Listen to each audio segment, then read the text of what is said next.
Playing What If with comic book characters is tradition. The thought of two universes melding together seems almost too good to be true. Oh boy.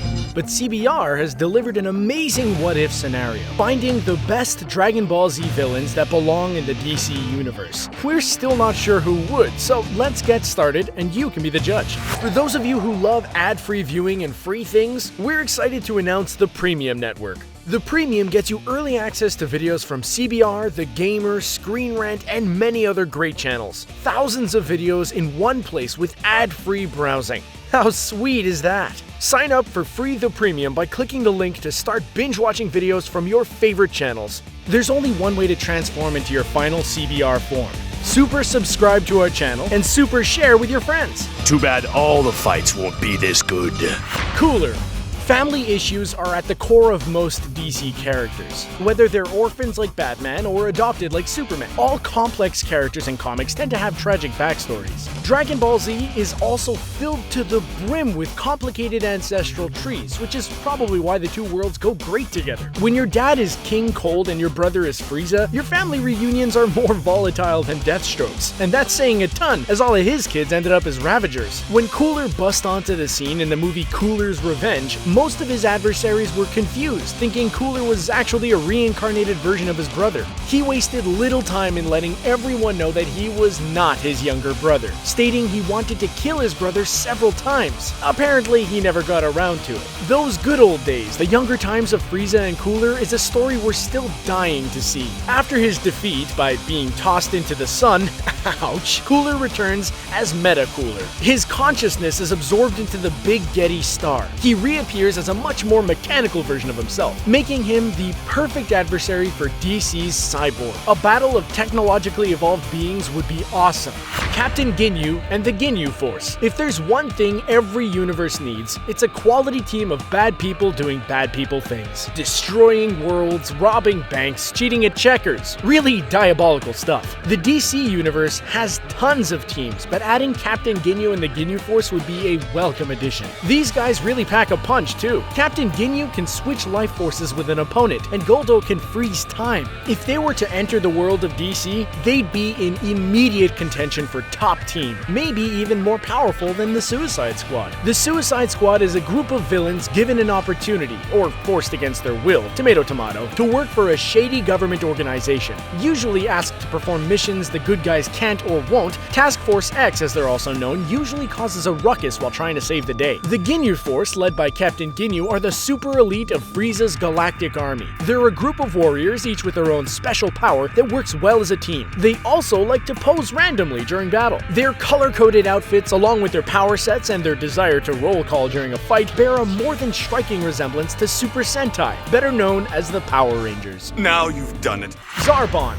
The majority of superheroes are attractive. Being strong, muscular, and really ridiculously good-looking is usually part of the job description. Don't blame the heroes, though. They're just drawn that way. Champions like Guy Gardner of the Green Lantern Corps or Booster Gold are some examples of overly cocky heroes running around the DCU. Heck, even Batman considers himself above the rest of the Justice League. Zarbon, a member of Frieza's elite soldiers, would fit right in with the rest of that group. Possibly the most image-conscious villain within the DBZ universe, Zarbon's sense of grace and style is matched only by his grace and ferocity in combat. He also treats his weaker opponents with complete indifference, giving him an air of aloofness and pride, a standard trait in those who think their poop emoji don't stink. In fact, he uses his beast-like transformed state as little as possible, assuredly because its grotesque appearance makes him look like he fell out of the ugly tree and hit every branch on the way down. He's very powerful and intelligent, truly a force to be reckoned with. While he doesn't always work well with teams, we think he'd be a great fit with the Rogues, mostly because he could just hang out with the Mirror Master and look at himself all day.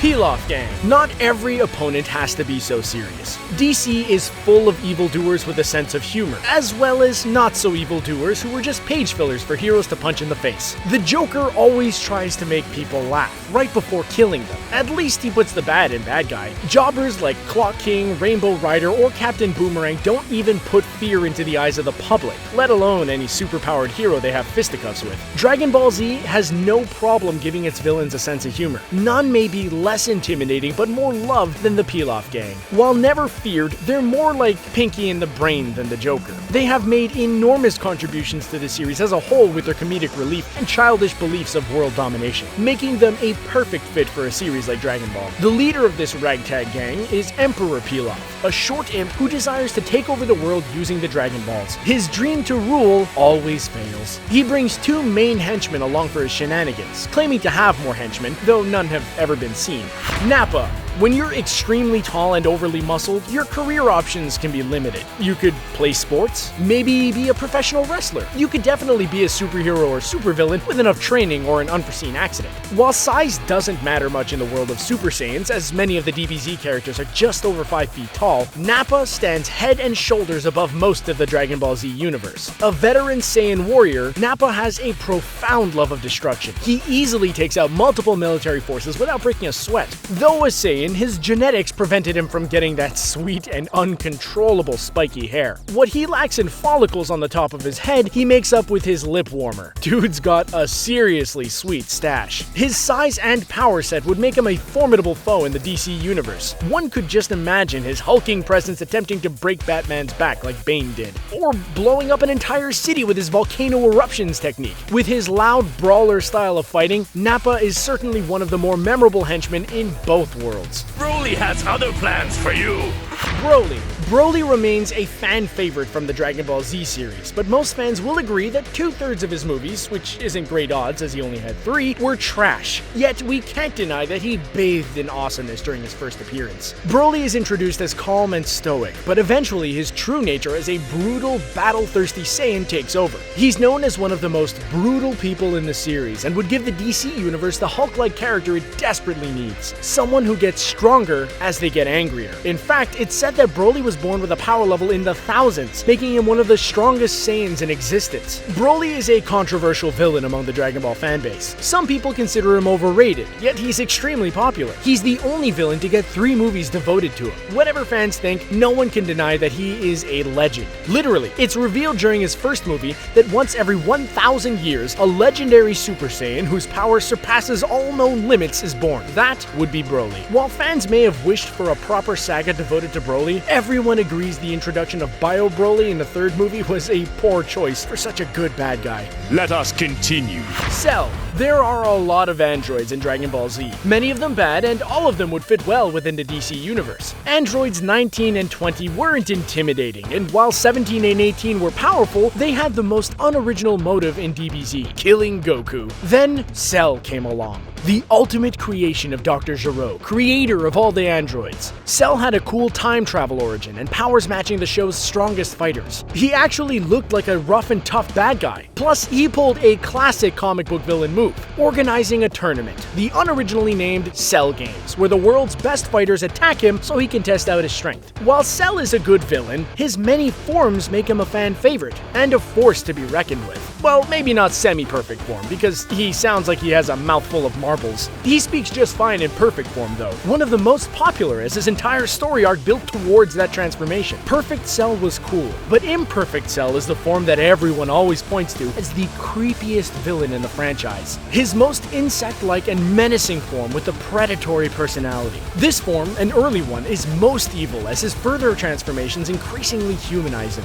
Majin Buu. Speaking of many transformations, one of the most memorable transformations in all of Dragon Ball Z belongs to Majin Buu. Created by the wizard Bibidi, each form Buu takes has a very distinct personality. The absolute craziness of these constant transformations made him beloved by some fans while absolutely hated by others. Still, every form has a couple of things in common. An amazing regenerative power, a penchant for total chaos, oh, and a love of candy. Seriously, a trademark power of Buu involves turning people into candy and eating them. One of his forms, Super Buu, was the result of another form, Evil Buu, eating a fatter and nicer version called Good Buu after he turned him into a chocolate bar. With his love of candy, let's hope Buu never runs into Wonder Woman's newest gal pal, Etta Candy. Just hearing the name might make him hungry. With each form, Buu gets more deadly and harder to understand. The majority of Buu's on-screen verbal taunts are merely grunts and groans. He lets his diabolic actions speak for themselves. Kid Buu, his original form, is possibly the most evil. A maniac with the personality and vocabulary of a child. He eventually becomes reincarnated as a good guy named Oob.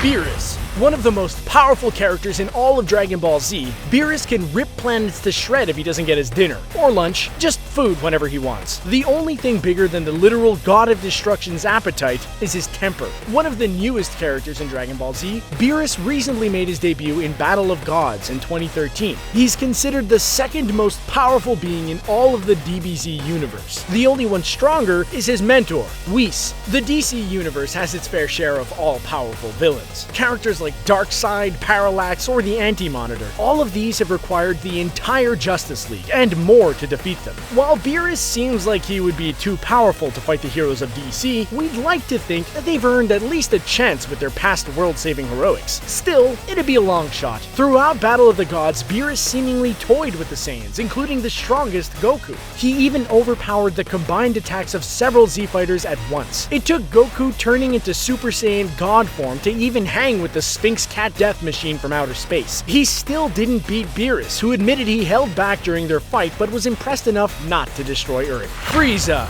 Every good story needs its main antagonist, the big bad, the one whose evil ways always ripple throughout the entire universe. DC has characters like that. Lex Luthor, the Joker, even Doomsday. When they act up, every hero needs to pay attention. In Dragon Ball Z, that person is Frieza. He is the most iconic villain in the franchise. He's killed planets and even the entire Saiyan race. This act ended up coming back to bite him, as it led the last few remaining Saiyans to fight back. He's basically responsible for helping Goku achieve Super Saiyan form, the only Saiyan form capable of beating a fully transformed Frieza. This long-awaited battle holds a special distinction as being the longest fight to happen in anime, filling over 4 hours of screen time. He has the most developed backstory of any villain. He was dead, but came back in his strongest form yet in the most recent film, Resurrection F. Unlike most of the overly boastful baddies, Frieza actually trained during his time in Hell and unveiled a new form, Golden Frieza. This new form allowed him to blow up Earth, but because his powers drained quickly, Whis did some time travel mojo and sent Frieza back to Hell. We're sure Frieza will return.